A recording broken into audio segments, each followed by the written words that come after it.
Tiff Massey is a young artist whose work ranges from wearable sculpture to large-scale public interventions.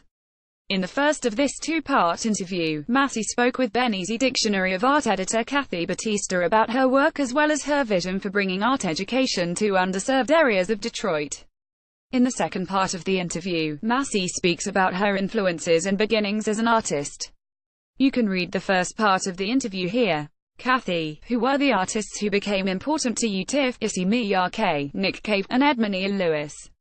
The pioneers were influences, but I didn't necessarily understand how they translated into the things that I was making. I was fixated on hip-hop jewelry. At one point, I was calling myself Tiff the Jeweler, like Jacob the Jeweler. I thought that the forms that were being created for hip-hop were limited. There is so much that you can do within the metalsmithing room, but it's just not exploited. Nobody is spending the time to create hollow forms. That's where I felt my space was. Faith Ringgold was also important. With her being so blunt with the imagery, and with her flag series, specifically, I thought of that when I made my own flag. In Ain't No Future in Your Front, when it reads America is not for you, do you mean for everyone, or are you speaking specifically to the African American experience? I wanted to create something that was speaking to the political climate. It's more than blacks now. People are starting to understand that this is a larger issue than a black and white situation. Tiff Massey, Ain't No Future in Your Front, wood and mirrored acrylic, 26 by 38 by 1.25 ins, 2017. Image courtesy of the artist. Did you always want to be an artist? No, I went to Eastern Michigan University for biology. But I've probably been an artist all my life. I was into crafts growing up and my mom would take me art classes. I would go to college for creative studies on Saturdays and paint. She would take me to museums and art fairs. She's not an artist, but she made sure I saw it all. But there was no talk that this could be a profession for you.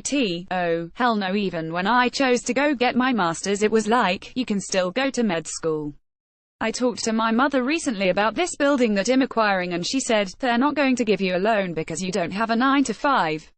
I said, Ma, you don't get it. I get paid to do what I do. It is a job. It is a profession. What will you use the building for? For studio space. I own a live workspace in a former bowling alley, which I want to turn into a community center for high school kids utilizing the same pedagogy as Cranbrook Academy of Art, hiring artists in residence, having them live on site, and teaching more than just the 7 genres, adding music and performance. When I bought this site, I bought it blind. I remember going to see it for the first time and I saw all these high school kids walking around. I grew up 10 blocks away from this building and there's nothing to do over there. What would I have done if I had a space near me where I could work out some ideas or express myself? It would have totally changed my trajectory. How can I leverage my network and use my platform to help these high school kids if I don't think about them? Nobody is going to. We barely have schools in Detroit, and we definitely don't have art in schools. All of this stemmed from a friend of mine who introduced me, someone saying, this is Tiff Massey, and there will never be another Tiff Massey unless someone makes their kid actually do what you do. That's not a good thing. That's like me having the only seat at the table and I don't want the only seat at the table. So, how can I figure out how to get young people getting their hands dirty? In 2018, the Benizi Dictionary of Artists has devoted a year to commissioning new biographies, to revising and expanding current entries on women artists. Read the previous posts in this blog series here. Featured image, Tiff Massey, Facet, Steel, 216 by 54 by 6 variable, 2010. Image courtesy of the artist.